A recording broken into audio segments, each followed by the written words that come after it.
Therapy Army, let's be having you. Therapy Army, let's be having you. We've got a jam-packed show for you tonight.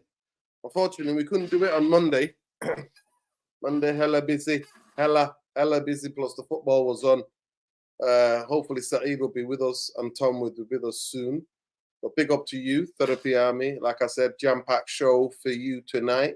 We're all on Ineos Watch now. Ineos Watch.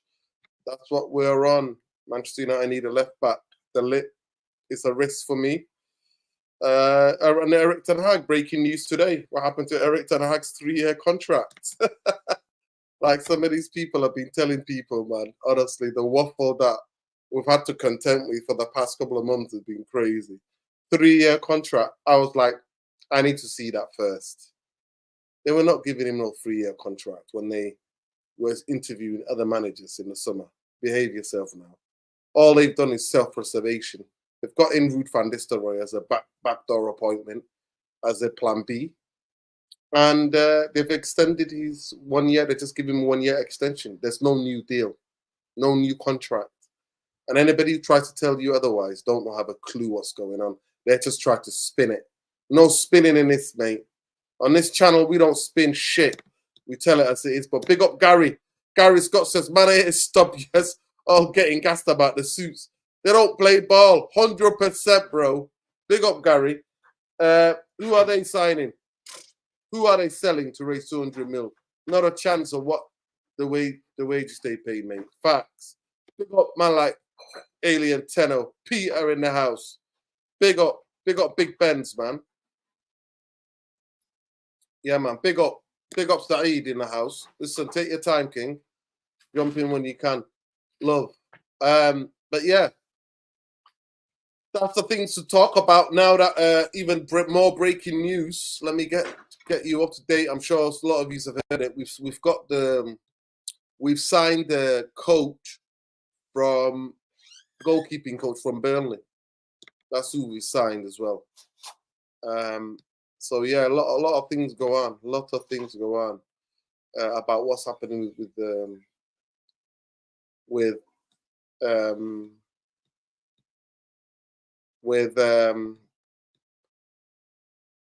Manchester United and Ineos. So we're just waiting. But other than that, we're good. We're good. So the goalkeeping coach from Burnley, Manchester United have now.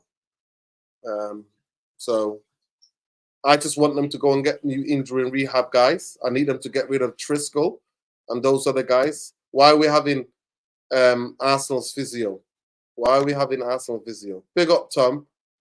The international man of mystery, the man that's been on the channel. I've had the most comments. Where is Tom? Where is Tom? I'm like, Tom's on his holidays, mate. The weather in the UK is crap. Tom's out there gallivanting. You know what I mean? Doing what he needs to do. Get some sunshine. But big up, Tom. How are you? Where are you? Yeah. Double O Tom. Where are we, Tom? Seven Hills? Yeah. I'm back in Seven Hills. He's back in the Seven Hills. Yeah, I'm travelling back down to London on Sunday though, because I've got a meeting in central London on Monday. So, but yeah, I had a bit of a week away, so got some nice sun, nice tan, nice weather, food. It's been good, and get away from all the noise, I guess. Put it that way. There you go. Get away from all the noise. Big up, Tom. We never used to have this much fucking noise at Man United. That's why, do you know? Honestly, I'm telling you, there's lots of crazy things. Oh, we've nicked Burnley's. So here we go. Exclusive. Jenna. His name is Jella 10 Rowan La. So he's another Dutch bloke. Yeah, Burnley. Like 2 years seen. Suited Eric Ten Hag's ideology. Rawila. I can't say Rouwellar. Rawala has joined Ajax to work on the sort of departure. Richard Harris leaves after 5 years. Manchester United, former Burnley goalkeeper coach. There you go. That's what we've got. Ashworth, obviously, started, and his first job was to announce the 1-year extension, Tom, of Erik ten Hag. I thought they were all telling us he was going to get 3-year contract. What happened to all that, Tom? The whole world was telling us 3-year contract for Erik ten Hag, and the way I think he has signed it, but they've just triggered the clause. They triggered the 1-year option. It's not new. He just signed the 1-year option. That's it. He signed for one more year. So he's not. I haven't been up to date. There's no new contract on. Every contract on a Manchester United, this is what the Glazers have always done, yeah? They always give you a standard 3-year or standard 4-year or 5-year with a 1-year option, right? Yeah. And it's up to them to take that 1-year option. All they have done is taken that 1-year option because they don't want him exposed, especially by the players. Because if the players think he's going to go in May, next year, in 2025 May, then they go, what the hell? They can take the mick like they did with Ranier. But if they think now he's staying for 2 years, then they can't really take the mick. So that's what happens. Yeah. No, I thought they triggered the clause, so then he keeps his perks from it, like this transfer veto that he has and stuff like that, and he has control in certain elements of the club. But he's just signed on until 2026. I thought it was. I thought that's what it was. I don't know for sure, but that's what basically I've read anywhere. So basically, after this season just finished, he had 1 more year left on his contract, and the year option, which the club had. All they've done, Tom, is take that 1-year optional. That's all they've done. So basically he's got 2 years then. He's got 2 years now, yeah. So he's got this full season. So basically, he had what he had left on his contract, and then they've just added another year on the end. They've just triggered a 1-year optional. Okay, so he's got 2 years then, right? Okay, that's it. They've just triggered. Okay, so that's why I thought, because I read somewhere that it was 2026. Then I thought, so he's pretty much like he signed 2 years, but they've just gave him another year effectively. They've just triggered the 1-year optional. At the end of this season, this new season coming, contract would be done. Yeah. But they just triggered the 1 year. But every man and their team, Hold Tight Goldfish, is telling everybody, 3-year contract, exclusive, 3-year contract. All this absolute mind. So many people have been sending me messages because I don't watch that, man. So many people are sending me all this stuff. And so many Sky Sport pundits, all these dickheads pundits everywhere, right? Yeah, he's gonna get 3-year contract, and I'm like, listen, wait and see, wait and fucking see. And we find out all they've done is trigger the 1 year. Yeah, basically, that's all they've done. They've not. They've just triggered. He's not saying they've just triggered 1 more year. Yeah. Big up. Yeah, big up, Jarvis. Let me know, Jarvis, if you're free, if you want to jump on. But I'll say it, and I'll say it simple. I don't really give a fuck about the election. I went and voted for the Green Party. The Labour Party are just the new Tories, mate. So I'm not. There's nothing exciting. There's nothing. They're for genocide. The Tories are for genocide, and they're for genocide as well. And Starmer actually is more for more war, yeah, and more policing of working class and black and brown people in this country. That's what he's for. So what's me to get excited about? What's me to get excited about? Nothing.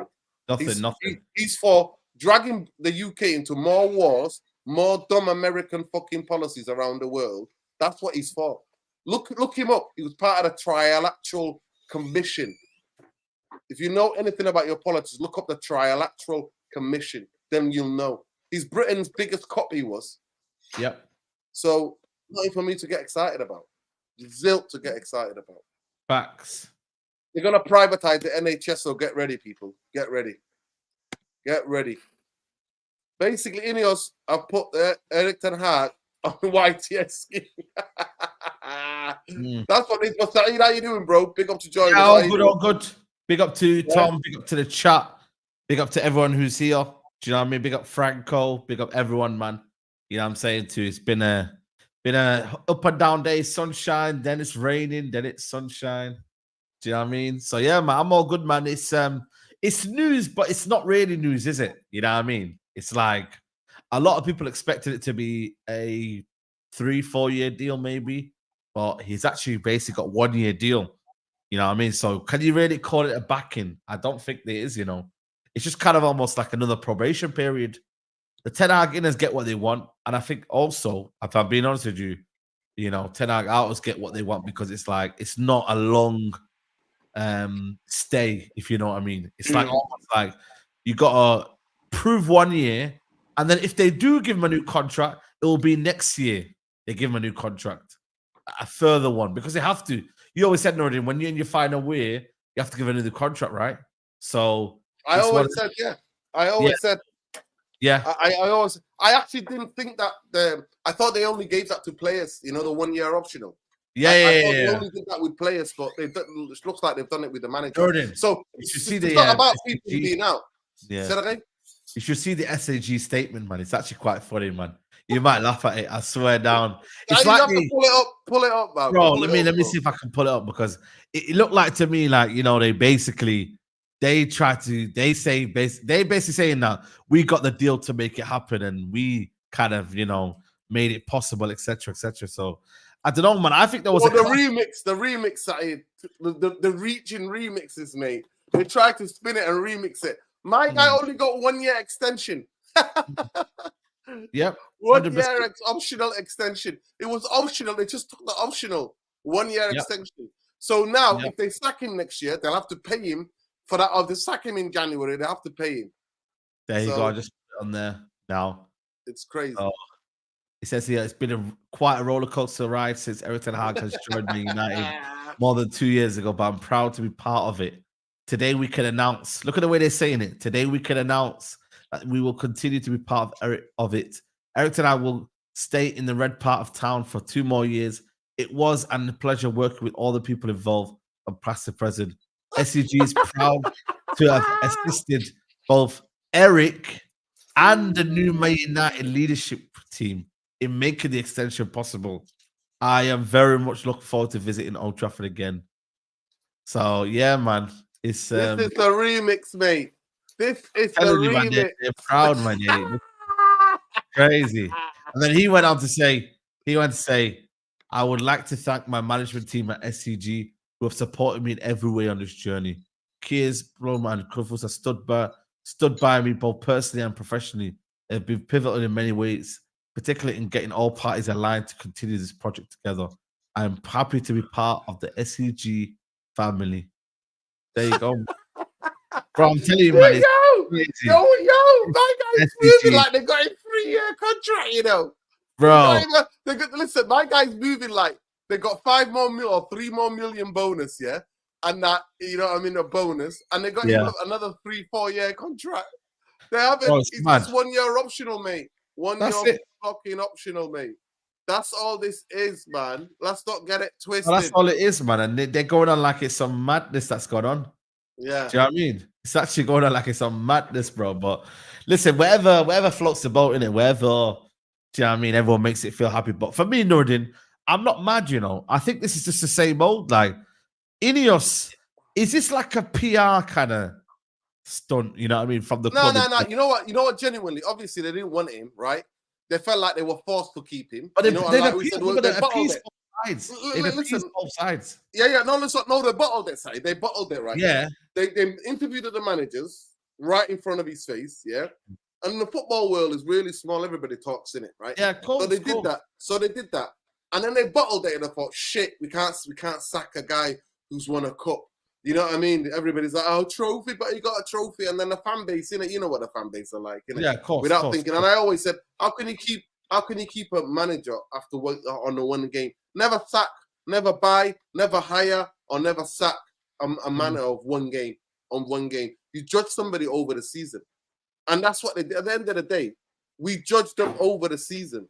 So at the end of the day, for me, what they've done is what they thought, shit, if we give him another new contract and back him for the next 3 years, we're going to have to, when we sack him, if you sack him, then we'll have to pay out 20 million. And that's what Manchester United average, paying out 11 to 20 million. For the past since 12 years, Manchester United have been paying out between 12 and Yeah. 20 million in 20. terms of Yeah, how yeah, much fact. they've been paying managers after they sacked them. Yeah. So at the end of the day, it is what it is. So I'm not, for me, all they've done is self-preservation. They got their insurance in Rude, and then they just got, it's like, oh, we'll just extend it. So he's basically on trial.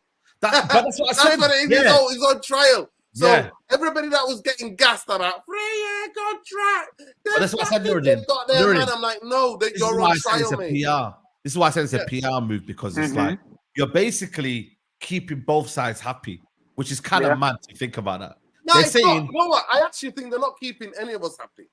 No, but let me explain. I think they bottled it. I genuinely think they bottled it, Saeed. I know, but Nuruddin, but they everyone's now looked at the news today and thought, oh, it's only 1 more year extra. Like, they haven't given a 4-year deal, and for those that believe the manager, they haven't said, right, you're here for long. So it's like they've kept everyone happy in that. Okay, don't get me wrong, they bottled it, and I was pissed off 3-4 weeks ago. But are we now a bit more calmer in that aspect of, you know what? Cool, he's here now. We can't really moan. It's like, okay, cool. We're not really gonna do much. We're just gonna keep it the same. Do you get what I'm trying to say, Tom? Like, they've kind of kept everyone like, you know what? Peace. Everyone relax. Nobody fight. And then later on, they believe that it will get better. And then later on, they can say, right, we're gonna give him a new contract. I mean, this is what Dan Ashworth said. So Dan Ashworth, first time speaking about anything, he says here, he says, with 2 trophies in the past 2 seasons, Erik ten Hag has reinforced his record as one of the most consistently successful coaches in European football. And then he goes on to say, so he says here, he says, this group of players and staff have already shown they're capable of competing and winning at the top level. Now we need to do it more consistently. With our strengthened football leadership team now in place, we're looking forward to working hand in hand with Erik to achieve shared ambitions for this football club. So that's what he's saying. And then he continued, that's what he said. And then Erik ten Hag has also said, we must be clear, there's still lots of hard work ahead to reach the levels expected of Manchester United, which means challenging for English and European titles. That's what he said. And then he said, I'm very pleased to have reached an agreement with the club to continue working together. Looking back at the past 2 years, we can reflect with pride on 2 trophies and many examples of progression from where we were when I joined. Okay, so at the end of the day, this 3-year contract, this big backing, Tom, I didn't fucking see it, mate. And that's why I was waiting. I didn't really say anything about this and that. I just said, I'm waiting. You know what I mean? Yeah. Wait and see, FC. And it just picks out. Here we go. They've got a backup, and that's what they've done. They've backed up, and they just thought, right, we're going to self-preservation. They got my boy, well, not black, Mr. Blackface Rude. You know what I mean? You know that he did a blackface. Wait till I show you the photo. When? I'll show you a couple of years back. Chiesa Sancho swap, Juve want to sell Pevab. Okay, interesting. But listen, we've got a jam-packed show for you today. I want to get into it. So that was the bit about Erik ten Hag. That broke today, obviously. And it broke this morning, didn't it? Yeah, that's what he broke this morning. And we heard from Dan Ashworth. And then obviously, I don't know if you heard in the last couple of hours, we've robbed, I've said it before, Burnley's goalkeeping coach. So we've got a new Yeah. Apparently, Ajax are not happy though. Ajax apparently not happy because he was meant to. He's meant to be going to Ajax. He signed the contract already. Oh, is he? He signed the contract because Vincent Kompany left Burnley. He was part of Kompany's team. Oh, and Kompany didn't take him to Bayern because Bayern didn't want to replace their goalkeeping coach. So the context of it is, what's the guy's name again? I can't remember what the guy's name is who's just gone in at Ajax. I think it's the guy that's come from Nice, wasn't it? Yeah, Nice, yeah. Yeah, well, anyway, he wanted to take the goalkeeping coach from Burnley with him to Ajax, and Ajax liked him because he's worked in the Dutch setup before and in that league. So when they've gone to take him from the league, because he's already signed a contract now with Ajax, and he's already signed up and he gave his word that he'd go there, Man United now have to try and buy him out of the Ajax contract if they want to get him. But I don't like all this other shit anyway, guys. Where we're going for these. I understand you can pick them, pick them. We Whatever basically coaches hijack. you want. Yeah, Yeah, you want to hijack, hijack. You want to yeah. hijack people, right? But a deal's already done. I'm sure there's other goalkeeping coaches out there that you could get that you're not going to have this fucking awkward conversation about. And all I'm going to say is this, guys. I don't think he's as good as people will make out just because of the level that he's coached at. He's coached in the Championship with Burnley, with Vincent Kompany, and one season in the Premier League, and they got relegated. Fair enough, he's worked with a young goalkeeper in James Trafford at Burnley. I can accept that, and I don't think he's done quite bad there. But is he a Man United level coaching experience? I don't think so. Not for me. Not when I look at the other coaches in terms of what they've actually done. The difference with Ruud van Nistelrooy and Rene Hack is those two have actually been number ones. They've left what they perceive could be number one positions, because that Rene Hack already had a job, and Ruud, clearly in football, he would have got another first team coaching role after he left PSV. Yeah. So they've left what they believe was stabilised number one positions that they could have got in football just to come and join the coaching staff at Man United. But the difference is those two, as coaches, from what I've seen anyway, in particular with Van Nistelrooy at that PSV team, I thought he did really good. And I think he can add value to this group. I don't know about Rene Hack. I've not really done my research on him. I think he's more of a defensive, systemised coach. So he might not leak as many goals and be as open through the middle. But at the end of the day, they've made these decisions to almost support Erik ten Hag and back him in the way. And I know when he first came in, he did want that sort of Dutch striker connection, because he did look at someone like Van Persie. He didn't take him on board in the end. They went for McLaren and Van der Gaag. I'm sure he wanted a couple more people from Ajax that he couldn't get. But the only thing that I'm going to take from that statement, it comes more towards the point from Dan Ashworth, is I don't think Erik ten Hag was ever in the mind of Dan Ashworth. I don't think he planned on keeping him on. I don't think he's his guy. He doesn't talk like he's got much faith in the guy, if I'm being honest with you. All he's told us is what he's done. He's not told us what he plans to do with him. Or we plan to take Man United back to the top level and win the Premier League, win the Champions League. He's almost just gaslighting the whole club and saying we've got some sick players, a new football structure, and we've got a decent coach. That's it. But the difference is, guys, the only thing that I'm going to last say is, when they met with Thomas Tuchel, I personally believe Dan Ashworth had to have some influence in that, in saying who you should go and try and have a meeting with or look at. And I think when it comes down to it, guys, if they could have got a good agreement with Thomas Tuchel when they met him in Monaco, he'd be the Man United coach right now. I don't think this Ten Hag shit would happen at all. We wouldn't have all these new coaches coming in. You certainly wouldn't have all this other hostility of it. You just have Thomas Tuchel and whoever he wants to come in. The team, and his team, his team, and that'd be it. He takes his team everywhere. Tom, he's got a team of coaches. This is the team. Yeah, and that's the difference. And he takes them around anywhere. That's the difference, team. That's the difference. Tuchel will take his team to whatever club it is, and he demands that he takes them there. The difference with Ten Hag is when he come here, he didn't bring his full team. He brought like a quarter of it. I think he had about an 8 to 10 man team at Ajax, did he not, guys? He brought one of them. McLaren weren't even a part of that team. Well, he wasn't allowed, was he? He wasn't allowed. This is what I mean. He wasn't. You know allowed. what Glazers are like? Retaining everybody. He wasn't allowed. He wasn't allowed. But at the end of the day, we still have coaches from Jose Mourinho. Of course. Jose Mourinho coaches. Are they still not here? Are they still here? No, one of them. Some of them are going. Some of them are going. Some of them are going. Steve McLaren's staying, though. Steve McLaren, but Van der Gaag, it was most likely going to leave the same. Yeah. Big up Jib. Yo, Jib, I'd love to swap places with you right now, bro. In a pool in Toronto, it must be sunny in Toronto because it's not that great in here, mate. No, it's not that great down here. But big up to you, all the way in Toronto. Big up to everybody, man. There's over 200 of you watching. Please smash a like on the video, subscribe to the channel. We're shadow banders, you know what I mean? It is what it is. But we keep going, man. We keep going. That's what we're doing. Fulham are leading the race to sign Scott McTominay and expect to lodge a bid late this year. Southampton, Newcastle, West Ham are also interested in a midfielder. I wish. I seen one of the Wolves defenders go for 40 million today. So bloody hell, United, get going, man. Need to get moving. Hey, Tillman's a good player, to be fair. Yeah. He's done well, but I think the price is mad. But it just shows. What are they saying? Hey, What are they saying for Kilman? 40 million. They bought him already. West Ham.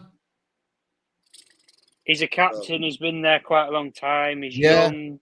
Yeah. To be fair, guys, in the market that you're targeting for players right now, would we take Jared Branthwaite at the figure of 40 million? We probably would. That's what I'm Branthwaite saying. and Kilman are kind of similar, but the difference with Kilman is he's got leadership qualities, clearly, and he has been a captain. And we know how that Gary O'Neill team plays at Wolves, and he's quite good. That's the only difference. But again, guys, we're going around in circles when we say about all this with the new structure and everything. I just think everybody's getting really hyped up. We've signed fucking nobody yet. I'm speaking as a fan here now. We've signed nobody. You're hearing all this about Ligt. You're hearing all this about Agate. They haven't delivered Branthwaite. They've bottled the negotiations, so they're moving on. They've got this Xerxes kid that they want from the Netherlands. I understand. Though I can almost agree with the Ligt and the Xerxes things. They're in a tournament. I don't expect them to be able to sign on the dotted line. And same thing with Agate, right? But at least have an agreement in place. Yeah, I know what you mean. At the end of the day, you've done all these talks with all these players and everything. I like the way that they're moving and how quickly they are moving, guys. But I actually want them to deliver something soon. Because we've been here before, even though it was very slow when we targeted one player, guys, and we drug it out. Yeah. We still sign players slowly. I understand getting good value for players, that's fine, right? But the figures that you're getting for Ligt, 12 months ago, they were charged 80 million euros.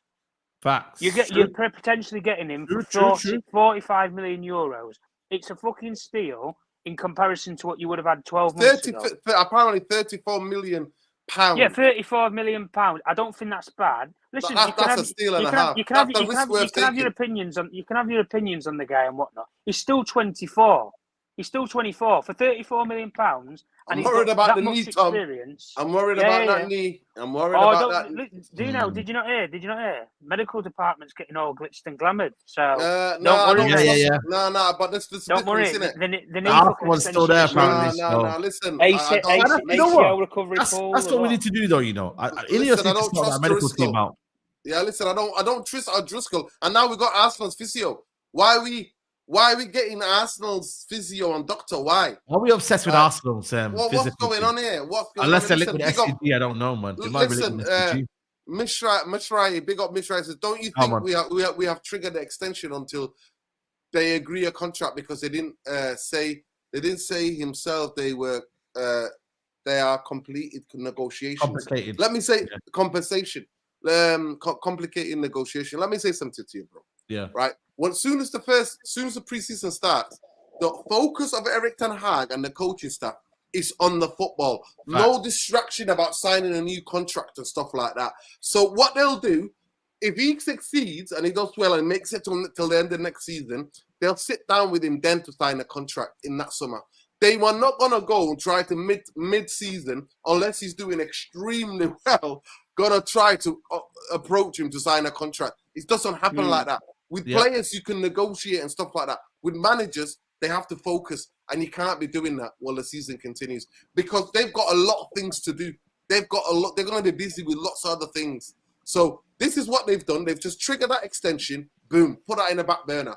Let's see how you do. We'll get to it next in the summer, or if you make it to the summer. That's what they've done. That's what they've done. So this is to me. This is what it is. But listen, I've got a bit of a structure to the show, so let's get into it, right? Ineos, for me, I think now we're all in Ineos watch. For me, I'm a wait and see FC guy. Now that they've completed their team, I'm on Ineos watch. They've even got the goalkeeper, even though they robbed him. You know what I mean? They come late. Heard about Paul Mitchell, by the way. Paul Mitchell's gone. Paul Mitchell gone to Newcastle. That's just a shithousery of Newcastle, isn't it? You know what I mean? They probably used that 10 million they took from Manchester United to hire my guy. Saw his contract. So it is what it is. It is what it is. He's actually the local lad as well, but it is what it is. The only thing that I'm a bit confused about, I've looked into this guy, what's it called? Vivale, whatever. Christian Vivale, yeah. Yeah, Christian Vivale. I've looked into him because I'm like, so what profile are we going for Manchester United? Are we, Ineos wanted to play, we heard about Omar Parada, his philosophy in football. Dan Ashworth is about keeping possession. It's about, kind of like playing. If you got the players that you have meeting the play. So Newcastle, they have a lot of physicality, but they still keep the ball. Newcastle, they still pass the ball around. They're very aggressive, very physical, and they can keep the ball. But they got a deep line playmaker like Bruno Gamache. We don't have that.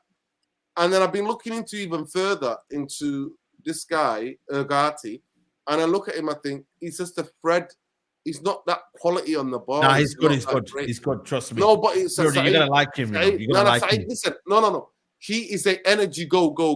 But he's not a ball guy who No, he's not. He's not a ball carrying guy. So what are we going to do in terms of midfield? And then I look at Xerxes and I think, that his best attributes for everything that all the comps I've seen from him is that he actually holds up the ball and brings people into play. So what are we going to do? What are we going to go back with? Well, are we going back to last season? To me, I can't see this open spaces FC. I think Ligt is a risk, but let's get into just Ineos before that. We're going to come to Ligt in a minute. Yeah. Ineos for me. Now Ineos watch, because now they've got their, they've got the team. They've got the team that they want. They've got their team, and now it's the watches on them in terms of how to handle. And then I'm hearing rumors that such a Dan Ashworth now is going to do his magic wand and supposed to make 200 million. You know what I mean? Raise 200 million like this. Big up Gary. Gary was the first bit to comment. Man, it says here, man's here to stop you all getting gassed about the suits. They don't play ball. I said that yesterday. I made that perfectly clear on yesterday on Mandem Talk. So make sure to get City TV. Yeah, Mandem Talk, the biggest and the most legendary podcast. One of the funniest podcasts on YouTube. Who are they signing? Who are they selling to raise 200 million? Not a chance of what the wages they pay. So at the end of the day, that to me is what I'm waiting for. It's not what I'm waiting for. Me, you, Saeed, and Tom can go and buy players. It's about, for me, it's not about who you buy. Other than that, the only aspect of who you buy, Saeed, I'll come to you first. Yeah. You've got a role for these teams. So there's got to be a plan for the late plan for Ugarte, plan for Zersky. Other than that, it's about who you sell. So what are you expecting? What are you watching Ineos for? Give me your 2 pence. For me, it's about you back this manager. First of all, how fast are we getting these signings in? Because bro, there's 10 days left till the preseason. I expect for me at least 2 signings before preseason. And listen, you could call it big up Jarvis. You could call it very, very it's gonna, it's too much of a high expectation. But we should have got 2 signings in before preseason. So I expect at least 2 signings done then. And then I'm looking at how the structure actually develops in terms of what do we see? Like, what are the first kind of signs of Dan Ashworth? And what are the first kind of signs of Christian Vivel? Where are they looking towards? What's their kind of remit in terms of buying players? Do we hear from them? Omar Berrada comes in as well. What's his role? Because a lot of people are kind of still grey about his role. Even though people know about it, they still need to know, does he come out with a little speech, a little video, detailing his kind of vision? He did it. I think he did it at Man City. You know what I mean? So an interview, Saeed, yeah, like an interview. I think it would be good, man. Like, I don't understand why these guys don't do interviews on the channel, because Man City used to do it a lot. And listen, we can say what they are and 115, but I think for me, like, they should be able to come out and detail their vision. So I want to see a bit of transparency in Nuruddin, man. A bit more transparency, a bit more openness. Let me know what you guys are, and then kind of go from there, because I feel like, they've kind of laid it out what they are and who they are. But now it's like, introduce us now. Do you know what I mean? Let me know, because this Jim Rack is speaking too much. Like, let the rest speak now. You know what I mean? Let them come out of their shells. Jim Rack can take a backseat. He's the one that's got the money. These guys are his lieutenants, if you know what I mean. Yeah. So big up. You know what I'm saying? Listen, let's just welcome in Jarvis. Big up Jarvis. How you doing, Jarvis? Big up Jarvis, man. How are you? Yeah, I'm good. Yeah. But I haven't had the time to catch up on the latest with Man United. I read some tweets, but I haven't really dug into it. But it's always a circus with the club. Yeah. So just quickly before I go to Tom, this goes 3-year contract backing of Erik ten Hag. No, just the extension. 1 year extension. Yeah. 1 year extension. So we've been prepped by all these media muppets, right? and all these other YouTubers saying, yeah, 3-year contract, falling back to... No. That's how it's worked out. It's just a 1-year extension, optional. That is all it was. So he's got this season, and he's on trial, basically. Yeah. So first of all, that breaking news today, what do you think about that? Are you disappointed? Are you happy? Would you like to have seen the 3-year contract for Erik ten Hag? Well, first of all, we don't know if they were going to give him a new signing, a new contract. They have just maybe they are struggling with the negotiation about the veto, and Ten Hag has a lot of powers in his contract at the moment that he won't forfeit. So maybe they are working on it. It's a work in progress, but they had to do something before the season starts because you can't have a manager going into a season on his last year of the contract. Yeah. So maybe they're just buying themselves a little bit of time. But when you look at it, I think it's a good move from Ineos. It gives them a little bit more time to negotiate this contract and see if it works out with Ten Hag. We have up until Christmas, and if he starts losing and everything is going down the drains, well, it wouldn't cost them a leg and an arm to just sack him and bring in another manager. That's true. So it's a wise move from Ineos, and I think Ten Hag is okay with it. It gives him a little bit more time to prove himself. And, if he succeeds, let's say if we are top of the league and at Christmas, maybe he has a stronger hand negotiating a new contract. Yeah. So maybe it's a win-win for both parties, as I see it. Jarvis, I promise you, I've got more chance of being the first human to land on Mars than Manchester United and Erik ten Hag's Manchester United being first at Christmas in the Premier League. Well, I promise you. Yeah. I'm and you know what? I'll type those words out. If Erik ten Hag gets Manchester United top of the league by Christmas, I'll type those out and I'll eat it on camera. And I'll apologize to you. You know what I mean? But Tom, what are you expecting from Ineos? Because we're on Ineos watch now. At the end of the day, we've all asked for football structure for a long time. For me, I'm not happy. Jim the Rat is basically helped the Glazers to stay. And I'm always Glazers out me. And for me, I'll never forgive him for that. But in terms of football structure, I'm willing to give the football structure a chance in that sense. But Jim the Rat, for me, he's done one of the worst things he could ever have done. We had a deal there with Qatar, Jassim, and it was a full sale. And he's basically give them what they wanted. So for me, I'm extremely, extremely angry about that. And for me, Ineos have to prove anything. Dan Ashworth, Omar Barada, Jason Wilcox, everybody else who's in now, this about Christopher Eldy, all these people part of the football structure. Yeah. I don't care what the fuck you've done at other football clubs. You got to do it now for Manchester United. Like most players. I don't care what you've done at other clubs. You got to do it for Manchester United. So what are you watching for them?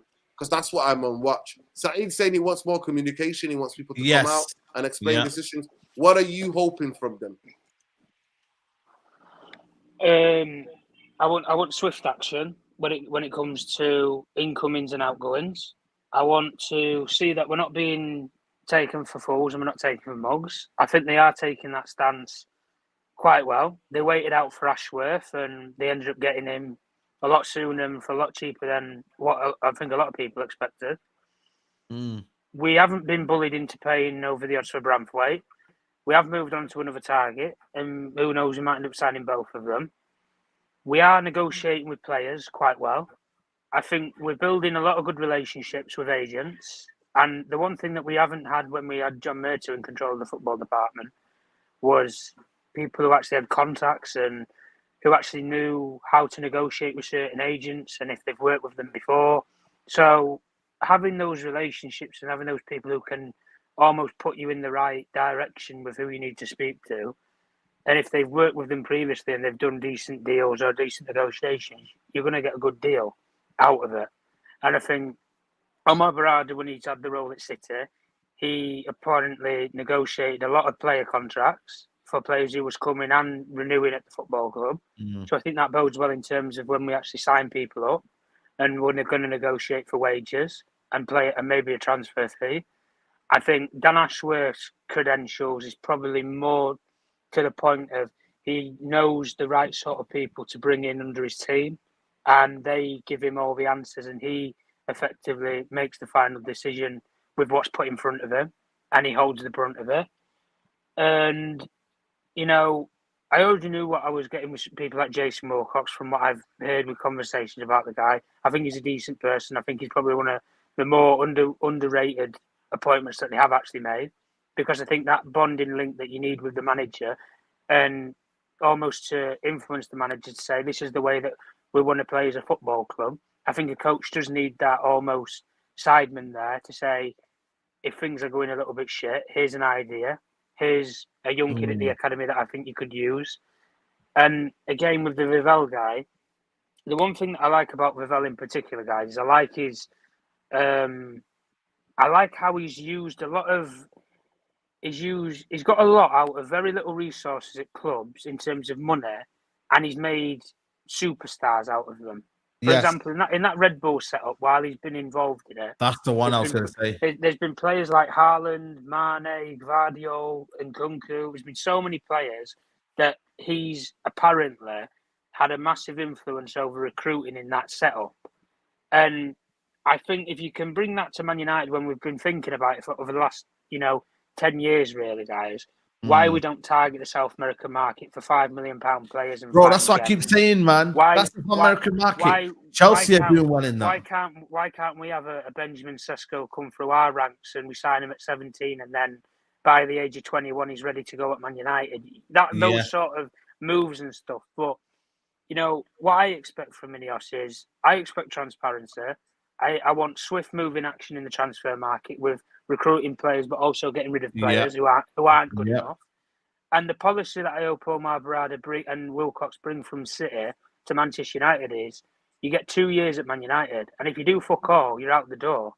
And that's the policy that City have always instilled and they've always had. And Barada was able to negotiate players to leave City, and they got money for those players. And Wilcox had an influence over the young players, whether they were good enough or not. And I hope that he can have an influence on some of our younger players in the group to see if they are good enough or not. And if they're not good enough, I hope we can do what City and Chelsea and all these other clubs do. Sell these players for 40 or 30 million or whatever. Yeah, go on, do you think they actually looking at maybe like a youth academy and seeing that maybe Ten Hag and maybe trying to save a little bit of money in there? Harry Amas and players like this and Colby Collier, Wheatley. You know what I mean? Like if they are looking at that British core and maybe say, you know what, we want to try and do that. Maybe they're looking at that, and that's why they said, you know what? I don't think. I understand where you're coming from, Saeed, but I think when you're appointing people like Vivell who understand the European and the South American markets, that's the only difference. But kind of what we did with Garnacho, guys, where we brought him, he was an overseas player, Palestri, Amad Diallo. I think that's the model that they want. But they want somebody who actually knows that market very well. And Vivell fits that bill, and appointing him as a director of recruitment or head of recruitment, whatever you want to call it, putting him in that sort of role, I think is perfect, because he does have those contacts that I was just saying about. He does know where to find the hidden gems for £5-10 million.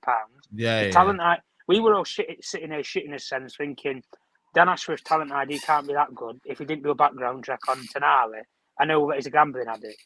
The same thing that you could be said for other people. Jason Wilcox has never done a director of football role apart from at Southampton. And he was going to have to do that this summer because we didn't have Ashworth at that point.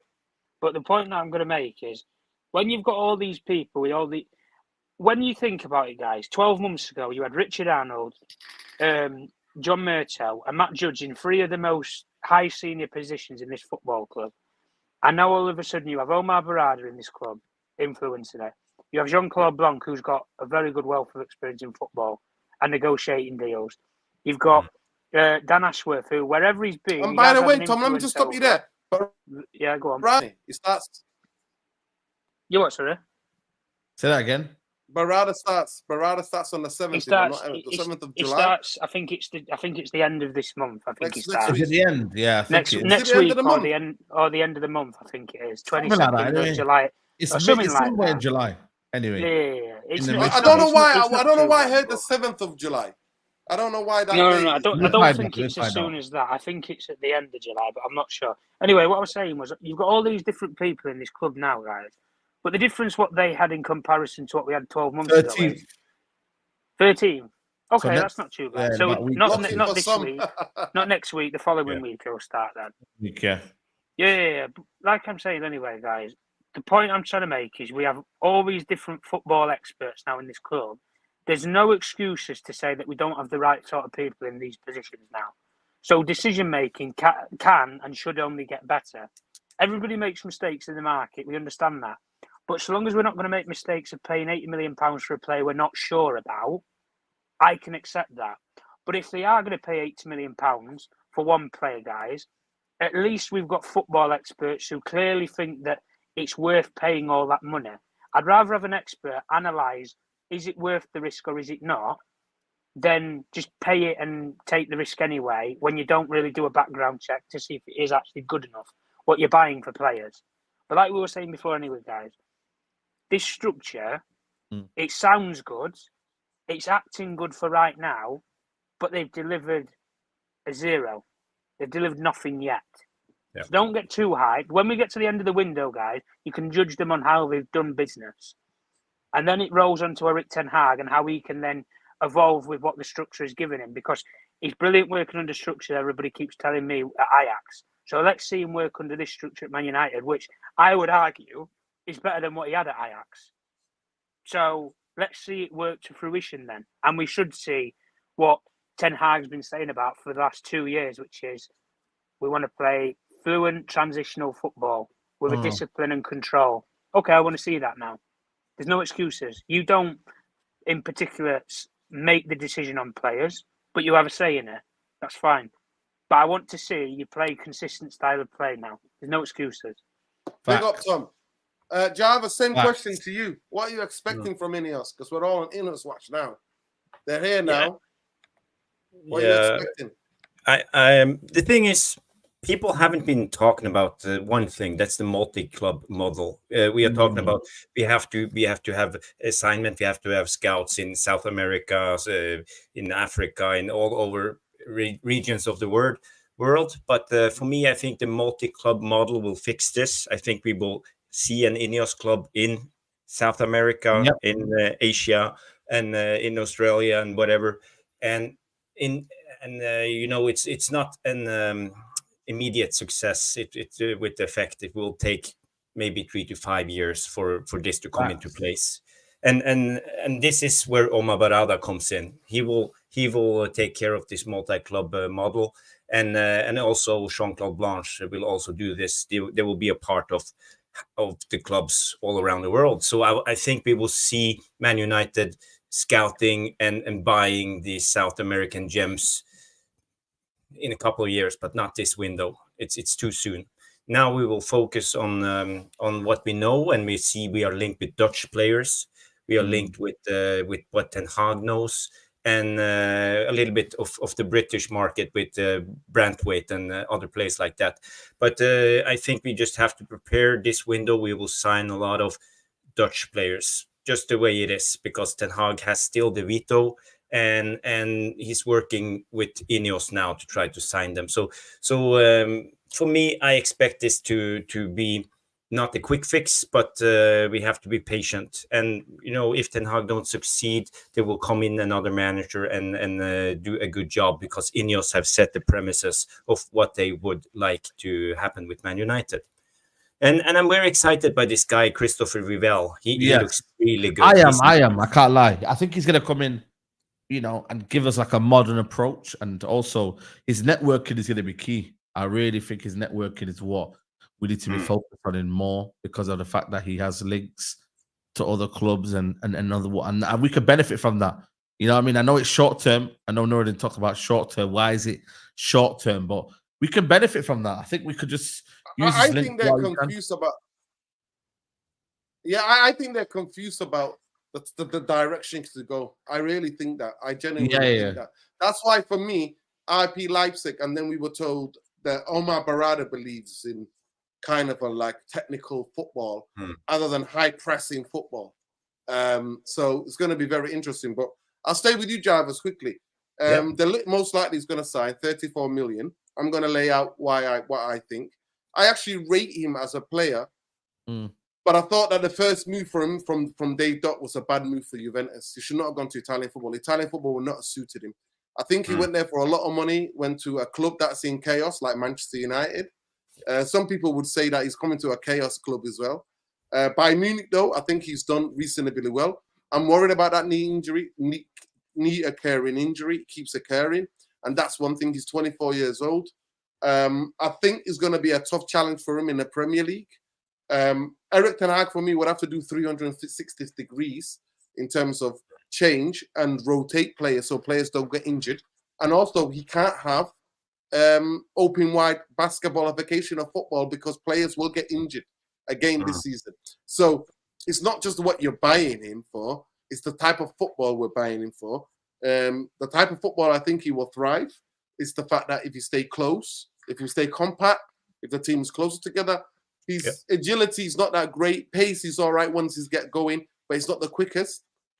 But I think at 34 million and a player who's willing to take a pay cut and wanted to come to Manchester United, it is a risk worth taking. But 5-year contract, that's the only bit I don't agree with. I don't agree with because I don't want another fucking Phil Jones on my hands. But what do you think? Well, if the rumors are true, he's willing to take a wage cut. We are talking about something in between 150 to 200k a week.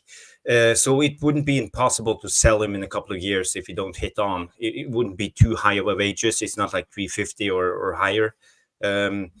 He's injury prone, but I think he can get his career on track on Man United. And actually, I think it suits the way Ten Hag wants to play. If he can play with Martinez and the Ligt on the right side, we will have two aggressive center backs because you have to be extremely good one-on-one playing in this 3-1-6 formation because you got to remember we try to press high.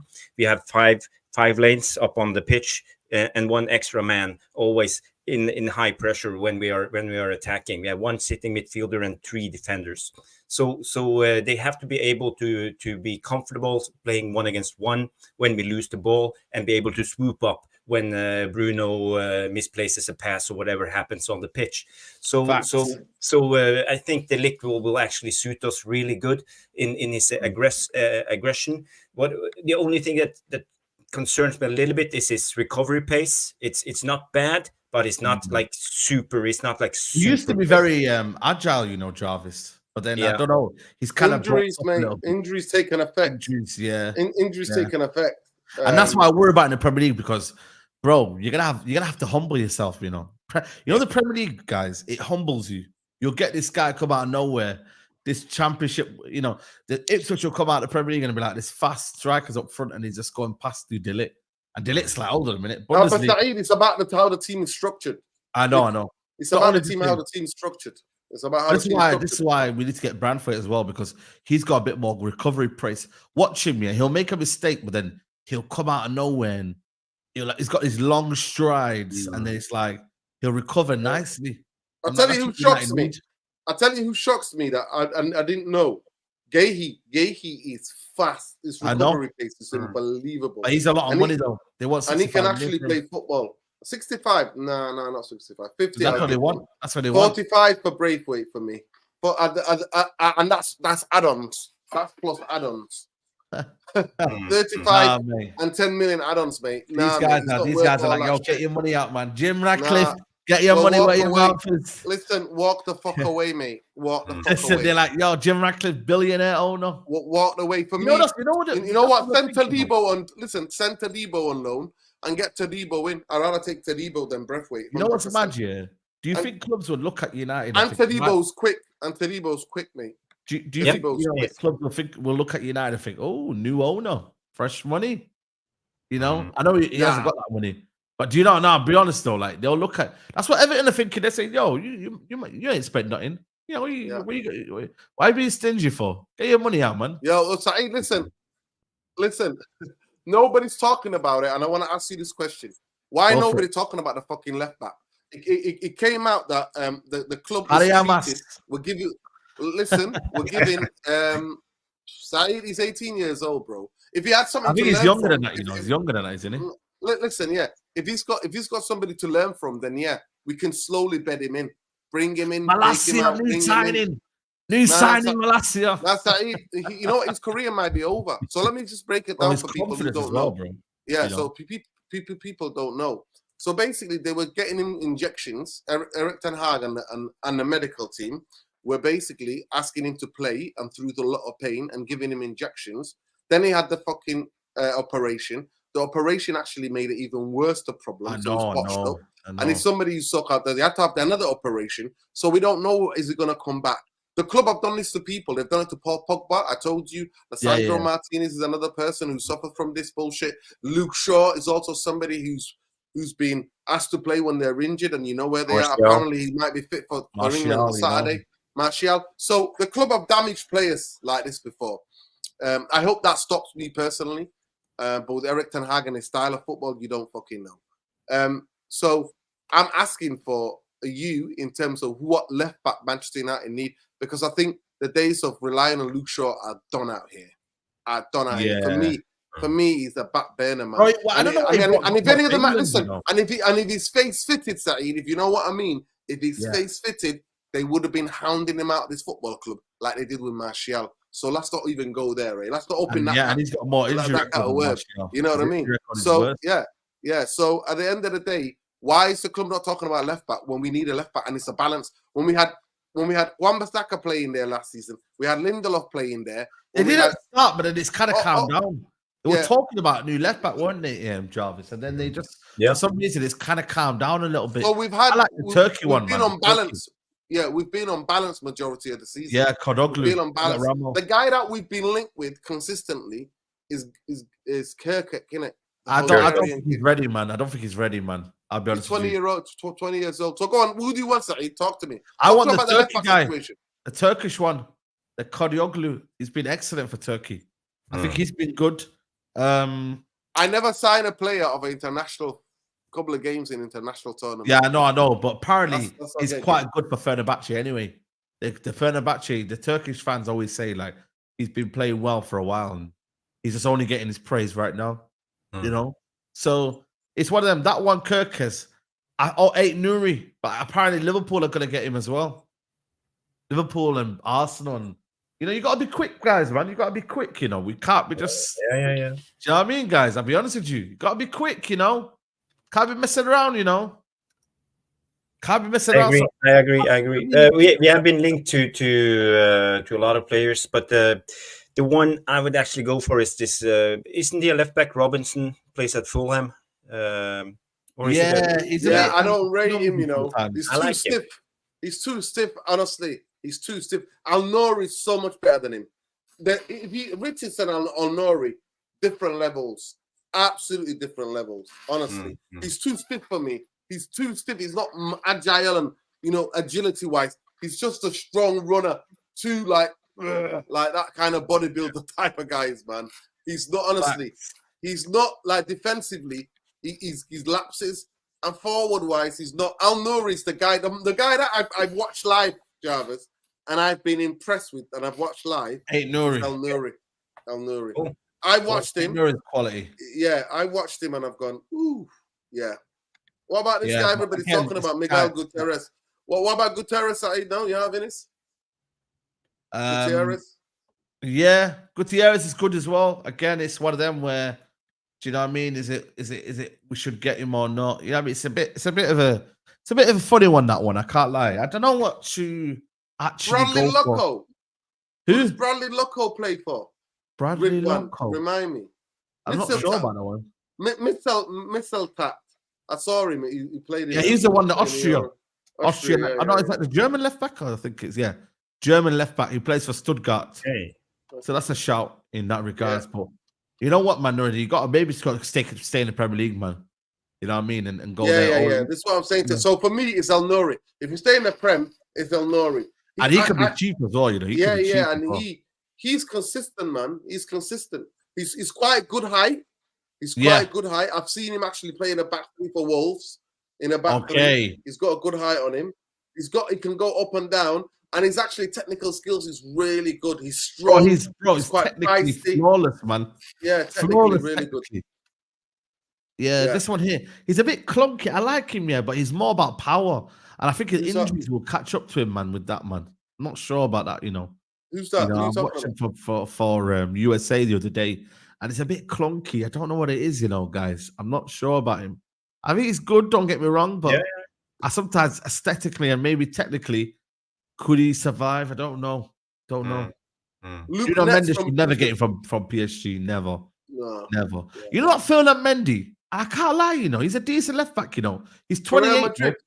Fernand Mendy. I wouldn't mind him, you know. Yeah, they're getting rid of David. They're trying to get Davis, aren't they, Real Madrid, aren't they? I wouldn't mind him, you know, for about 1 or 2 seasons. Yeah, he's good.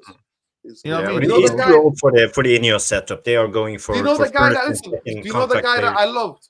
Do you know the guy that I loved? Was the guy that locked down when was it Porto who played Arsenal in the Champions League? It was Porto, yeah.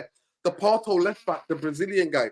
But he's like 30. But he's Wendell, he's 30 something. He's been around for a while, you know. Yeah. I remember I like him, you know. I really like him. Yeah. I think he's a good player. You aren't taking Mendy, don't be silly, lol. Yeah, Real Madrid rate him. You know what I mean? So fair play. But I think it's been quiet. I think it's been quiet on the left back front because of it's not the priority signing at the moment. I think it should be. I'll take Cancelo, you know. In the Prem, are you mad? I'll take Cancelo all day. I don't know, man. Nah. What a playmaker! What a playmaker! I know, but going backwards, he's awful, man. No, man. Fuck that. Give him the ball. He'll keep it. Nah, man. Press persistent. Imagine him and Dalot on either flank, mate. Honestly, we concede about 50 goals a season. Nah, do you know what I mean? Because they're both on the wings, susceptible to kind of like, you know, conceding goals. You know what? I'm not lying to you. I do like Cancelo, the way how he can play make from the back there, technically unbelievable. Woo-wee. I understand that. But you see how he traps people right, left, and center? He traps people like that. You know who I like? I'm not gonna lie to you. He's played actually, but I liked him. It's the guy who's playing for left back now for Portugal.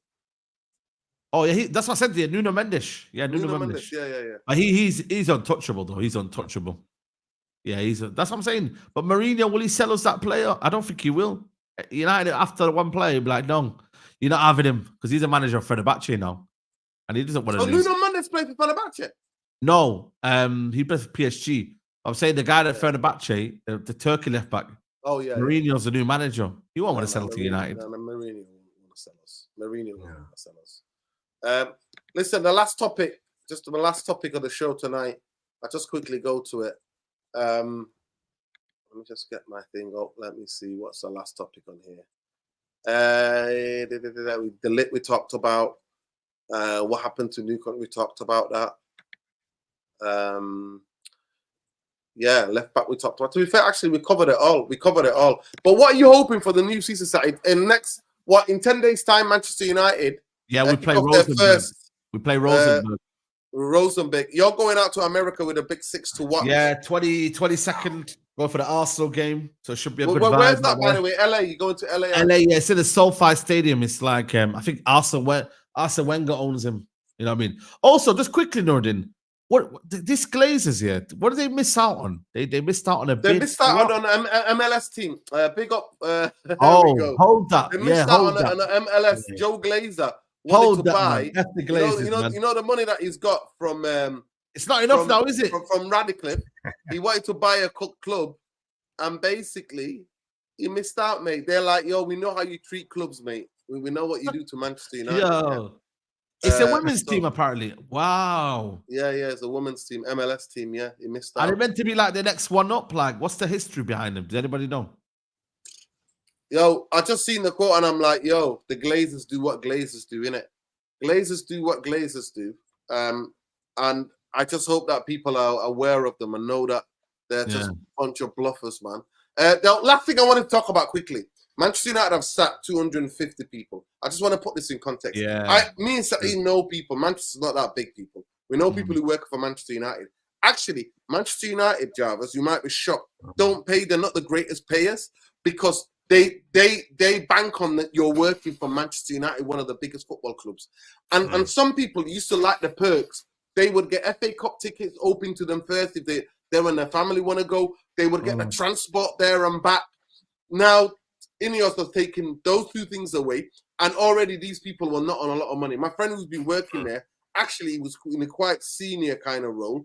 He's only earning 40 grand a year, and they've actually sacked him. So where do we stand with these people? Like, Ineos are coming in, everybody will not look at that.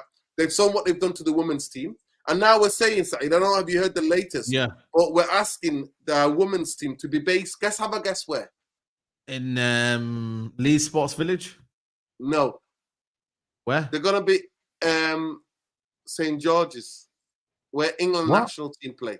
Yes, you heard me right. So basically, let me just explain. Ineos Come to London. Saeed, I'll explain to you. It's near the Midlands, isn't it?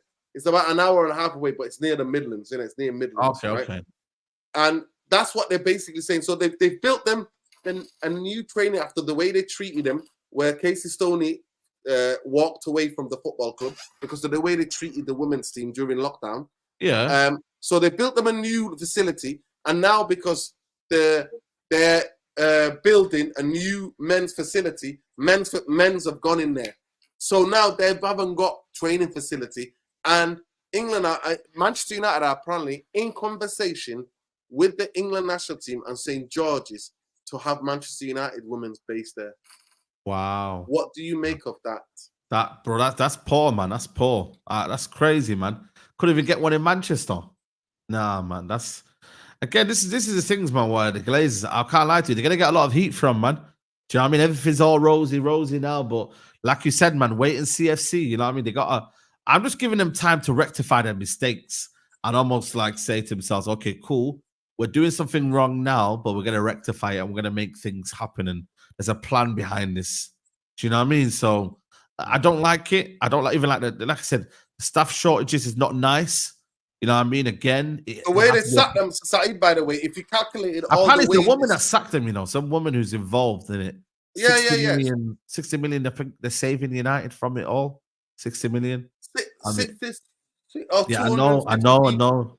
My thing is, like I said, I know we can have outrage. I think it's less than that, you know. I'm not a year. It's not that. They're not saving that. They're saving maybe overall maybe over a decade or something. It might be 60 million over a decade. But it's less than what the wages, the amount of money that they're covering is what they're paying Mason Mount. What does that tell you? And they're getting rid of them. It's absolutely. It's not nice, man. It's not nice, bro. And like I said, bro, I'm just like, you know what, man? Local people as well, local people, working class man. people. Jarvis, what do you think about what Ineos are doing in terms of what they've done to the? Basically, it's not nice when people are losing their job. You know, I'm sad for them. You know, it's families and their lives are torn apart. But I would say the key of this this cutting staff is in the multi-club model, because many jobs will be moved abroad and off Manchester United books. You know, we have 1,100 employees working for the club at the moment, and you know, to compare with a club like Manchester City, they have around 500. So if we want to make it a cost efficient operation, we need to move the staff around and get it off the books. So for the club it makes sense, but I'm sad for the lives that are affected by losing their job. But I think they got rid of some of the grounds people. I think they got rid of some of the grounds people as well. You know, the grounds, you know the grounds men and women who work on the pitch. I actually think they've done some incredible. So we remember what Old Trafford used to look like in the winter. I know. We remember what that looked like. And all of a sudden, the pitch is like a carpet these days. Man. You know what it is, though? Come rain or shine. I think it's Brailsford that's saying we need a standard of like proper like competence. And if you're not reaching them standards, you're basically not here. Basically, these are other people who are involved in literally in the. These are people who work in the different departments in administration and stuff like that. So if you're gonna get rid of people, you clear out the fucking coaching staff, all of the coaching staff is, and then you clear out from Joe's day, from everybody, from Ollie. Then you clear out all of the medical department where players are having we're one of the only clubs where players in the last how many years have consistently had to have second operations because we've forced them to play and we've ruined their careers. So let's focus. These guys that said they wanted to make the first team first class. That's why they're ignoring the women's. Why the fuck are you getting rid of Jack and Jill and Peter? I know. It doesn't look good. It doesn't look good. Who are working in IT? You You know what I mean? Manchester United are the biggest clubs that we employ a lot more than Man City do. Come on now, we know Man City. Come on now, Saeed. Right? We're gonna be one of the biggest employers in terms of football teams in the world because of the size of the football. Yeah, team. yeah. Right. I think they're just again, like I said to you, they're trying to be cost effective. But like I said, you know what I mean? They just probably said, you know what, we'd rather bring our own people and we don't trust anyone, and they don't want maybe any leaks or anything like that, and people putting out bad messages about Ineos. So Ineos leak. We'll have to wait and see. We've already seen Ineos leak into the press. Yeah, We've already seen that, man. Come on. I know. It's crazy. But anyway, people, big up. There's over 300 of you in here. Please smash the like. How many likes are we on? How many likes are we on? Saeed, I don't even check these things, honestly. I don't even Let me check because I'm honestly, man, if we're not on at least 200 likes, man, this is a joke. It's shocking, man, but it is what it is, isn't it? People don't 152, man, 152. Let's get to 200 likes, people. Let's get 200 likes. But Saeed, anything else about Manchester United and when you're next live? You do I just did a video with Adam. Just check it out, man. It's on my channel. I just posted it about 2 hours ago, people. So go check it out. Yeah. And yeah, man, I'll just be back for the watch. Know if you're around for the England game, come round, innit? We'll do the watch together. If you're around, message me. Yeah, I will. So what's it? Is it 5 o'clock? Saturday, 5 p.m. 5 p.m. What's the night game on that one? Do we know what the night game is? I think it's the other one. Turkey versus Thingy. Netherlands. Yeah. Yeah, let me just. So tomorrow, what a game, 5 o'clock. Spain, Germany. Let's talk about these games quickly, Saeed. Right? Spain, Germany. Whoever wins that one wins it for me. Who you putting on? Who you putting your money on? I'm putting my money on Germany. Woo! Yeah, going against Spain. You think they're too young? Yeah. You're going for more experience and the home crowd, yeah? Yeah, I'm watching Argentina tonight. Don't worry, guys. Yeah, but what time's that on again? What time's that on? That's later, like 1:30 or something, or like that, something like that. But it's a good game though. Argentina, Ecuador against Germany. Ecuador against Argentina. Woo! Ecuador, good team, man. Big up Ecuador, man. Man like Tony. If you know, you know, innit? The original Antonio Valencia. Ecuador. Jarvis, who you put? I'm going for Spain, you know, because they play the best football. I hope they do it. But who you going for tomorrow? Well, I think Spain will win it all because I think they look the best of all the teams in the Euros. I'm going to make a prediction here now. Saeed, if Spain score first, your boys Germany are dead. They'll keep the ball. If Spain score first, the counters are going to be devastating with Nico Williams, mate. Only 50 million buyout clause, apparently. Woo! Woo! I said never buy a player off a tournament, but boy, oh boy, does he look I know. He looks a bit special, doesn't he? He looks a bit special. His injury record, though. Bloody hell, it's you might want to. He's missed. It's crazy. No, he's horrible. He's horrible, man. He's absolutely horrible. So, Jarvis, you think Spain? What about the other game? What about the night game? France versus Portugal. That's going to be a boring game. Those two bore the hell out of me, those two. I just want to get France out. You hear Mbappe? Mbappe's coming. What did he say? Mbappe goes, they asked Mbappe in the prickers, how come you don't make the runs in behind? He goes, well, we've got different players now. Before, if Paul Pogba was on the ball, I just had to run. No way. Where's his comments? I want to see his comments. He's on the press conference and he basically come out and said, with Paul Pogba, I just had to run and he also always find me. He goes, to this team, we play differently. These players we are playing with differently. That's why I don't make the runs in behind anymore. What the hell, bro? Pogba sitting there going, yeah, boy. Boy, better know. Pogba was incredible for France, mate. Nobody can talk about all Man United all you want. For France, Paul Pogba was the main difference. And I swear to God, they do not look like a team anywhere like what they look like. Oh, yeah, I just seen that. I've seen that. Yeah. For me, I think Portugal will win it, but I think they're hindered a little bit by Ronaldo. He looks old. He looks a little bit slow. Jarvis, it's not even that. It's the way every one of them has to try to pass to him. Yeah. The front six are not playing their normal game because everybody's trying to get him to score. No, concentrate on the game. And then if it's a free pass, give it to him. It's unbelievable, Jarvis. What the fuck are they doing? Everything you're goes through representing your Ronaldo. country. Like, listen, when he cried, I didn't mind that. I'm like, he's a human. No. Humans have natural emotions. All this toxic masculinity bullshit. But to me, the way they play Saeed and Jarvis is that every time they try to find him, they're not trying to find each other. They're trying to find him. You can't have the team like that. Yeah. You cannot have a team like that. But honestly, Mbappe hit the nail right on the head. Mbappe hit the nail on the Pogba. No, honestly, Nordin, does I it think they're remind gonna you of fluke it, anything when Ronaldo was on the pitch? Did you remember when he played for United? Everything had to go through Ronaldo. No, not well. Certain times, Yeah. and then certain people like Greenwood and that were not passing to him. Remember, Greenwood and sometimes Sancho were not passing to him. They were going away and passing to somebody else. But I think France are going to win tomorrow because they're going to fluke it Mbappe. They're going to fluke it, and I think they're going to fluke it, get one goal, and Portugal are going to struggle because France are playing a low block. But if Portugal score first, then France have to come out. Yeah. So that's what we want. Yeah. Tomorrow, what we want is Portugal to score first, then France have to come out. France come out, yeah. 100%. France have to come out. Yeah, they've not come out and played. But Jarvis, who are you tipping for the tournament? Quickly. Yeah, Spain. Spain for me. I think they look good. They have looked the best so far. Germany for me. Germany. Come on, England and Southgate. Sorry. No chance. Come on, the lads. No. Pass it backward and sideways. No, I think Xhaka and Switzerland are waiting for England. And England, if England don't sort out the lineup, don't have a balanced 11 out there on Saturday, it could be curtains before half time. My words.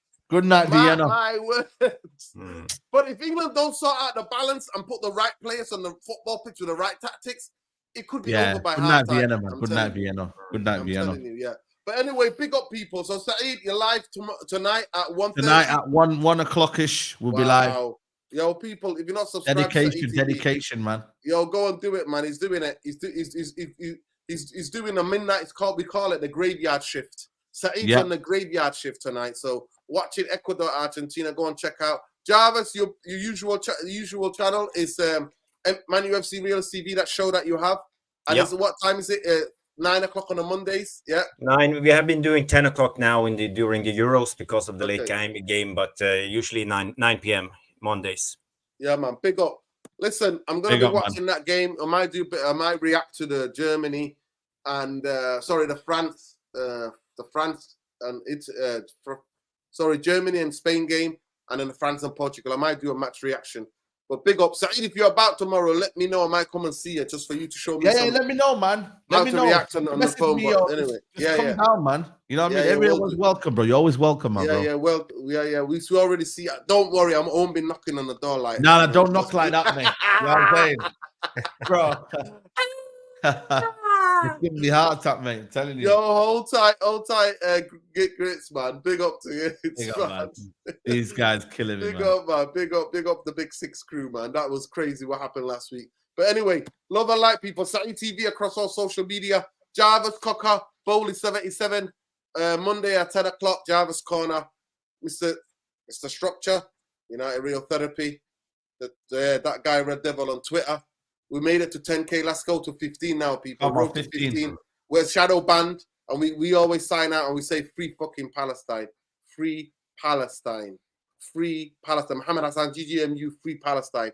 Free Palestine, man. I ain't getting excited about no elections. I voted today and I voted for the Greens, Labour, man. They're looking like Labour, they're man. The genocide. This is the genocide party as well, man. I can't believe it. Genocide endorsed us, mate. 13 seats for the reform. Oh, my God. But they replaced the Tories, to be fair. They replaced the Tories, so it is what it is. Yeah. For me, we know the racism is out here, innit? The neo-fascists out here. We've seen what's happening in France as well. But you know what we say here? We always stand against the oppressor, stand with the oppressed. Freedom for everybody. Free the land, free the people. Fuck occupation, fuck apartheid, and fuck anybody who stands with murder of children and women across anywhere in this world. Free the Palestine, free the Congo, free Sudan, free the Tigray region, free the Ogaden region, and free the people wherever they are in the world. Free the land also. Come on. Love and light, people. Win, lose, or draw. Glazers out. Jim the Rat Radcliffe can do one. But Ineos watch, me, I'm watching. I'm watching. Trust me, I'm watching. We shall see. Peace, love, light. Take care, people. Good night. Peace. Good night.